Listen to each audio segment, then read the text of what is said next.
Days passed peacefully in the jungle. Mowgli ran with the wolves, played by the river, and learned the ways of every creature. He felt the warm sun on his skin and the cool mud between his toes. The jungle was his home, a vast green playground filled with friends. Baloo, the big sleepy bear, taught him the law of the jungle. Not the harsh laws of man, but the simple, honest rules of survival and respect. A handful of nuts is a feast, Baloo would rumble, and a cool river is a king's bath. Bagheera, the sleek black panther, was his shadow and his guardian. He taught Mowgli how to move silently, how to read the tracks in the dust, and how to listen to the whispers of the wind. The jungle has many voices, little brother, Bagheera would say, his yellow eyes wise and watchful. Listen with your heart, not just your ears. Mowgli learned to speak the language of the monkeys, the hiss of the snakes, and the call of the eagles. He was one of them, a boy with the heart of a wolf and the spirit of the wild. One evening, as the sky turned a brilliant orange and purple, the wolf pack gathered at Council Rock. Akela, the old and wise leader, stood tall. A low growl rumbled through the pack. It was a sound Mowgli hadn't heard before, a sound of unease. A scent drifted on the breeze, a scent that made the hairs on Mowgli's arms stand up. It was the smell of fire, the red flower, as the jungle creatures called it. And with it came another scent, one that struck fear into the heart of every animal, the scent of Shere Khan, the great tiger. Shere Khan had returned. He had always seen Mowgli as an intruder, a man-cub who did not belong. The tiger's voice, a deep and terrifying roar, echoed through the trees. "The man-cub is mine," he declared. "The law says he must be returned to his own kind or face my claws." Fear rippled through the pack. Many wolves, swayed by the tiger's power, lowered their heads. They remembered the law. But Mowgli's wolf mother Raksha stood firm, her eyes blazing. "He is my son," she snarled. "He has lived with us, hunted with us. He is one of the pack." Akela, seeing the division, knew a difficult choice had to be made. "The pack is divided," he announced, his voice heavy. "Mowgli can no longer stay with us. For his own safety and for the peace of the jungle, he must go to the man village." Mowgli's heart sank. Leave the jungle? Leave his family? He looked at Baloo, who looked away sadly. He looked at Bagheera, whose expression was grim. "It is the only way, little brother," Bagheera said softly.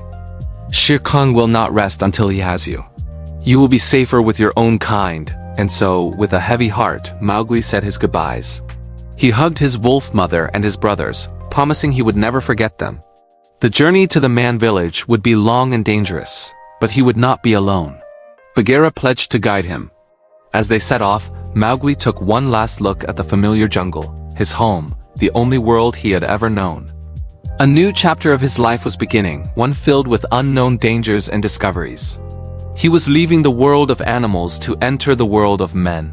The path was treacherous. They traveled by night, hiding from the ever-watchful eyes of Shere Khan's spies. One day, as they rested in the high branches of a banyan tree, a strange, hypnotic song filled the air. "Trust in me," a silky voice hissed. Mowgli's eyes grew heavy. Coiling down from the branches above was Kaa, the massive python. His scales shimmered in the dappled sunlight, and his eyes swirled with mesmerizing patterns. "Just sleep, little man-cub," Kaa whispered, his coils slowly beginning to wrap around Mowgli. Bagheera, who had been scouting ahead, returned just in time. With a powerful swipe of his paw, he knocked the python from the tree, breaking the spell. "Be wary, Mowgli," Bagheera warned. "Not everyone who speaks with a sweet tongue is a friend." Their journey led them to a ruined city, a place the jungle had reclaimed. Stone temples were choked with vines, and crumbling walls were home to a boisterous tribe of monkeys, the Bandar Log. They chattered and screeched, captivated by the sight of the man-cub. "He can make fire." One chattered, "He can be our king." Another shrieked. Led by the wild and unpredictable King Louie, they snatched Mowgli and swung him away through the treetops, laughing all the way. They brought him to their throne room, a vast, decaying chamber. King Louie, an enormous orangutan, wanted the secret of the red flower. "Teach me to be a man-cub," he sang, dancing around Mowgli. "I want to be like you, oh, oh, oh, oh, oh." But Baloo and Bagheera were not far behind. They had a plan. Baloo, disguised as a dancing female ape, distracted the monkeys with his clumsy, goofy dance moves.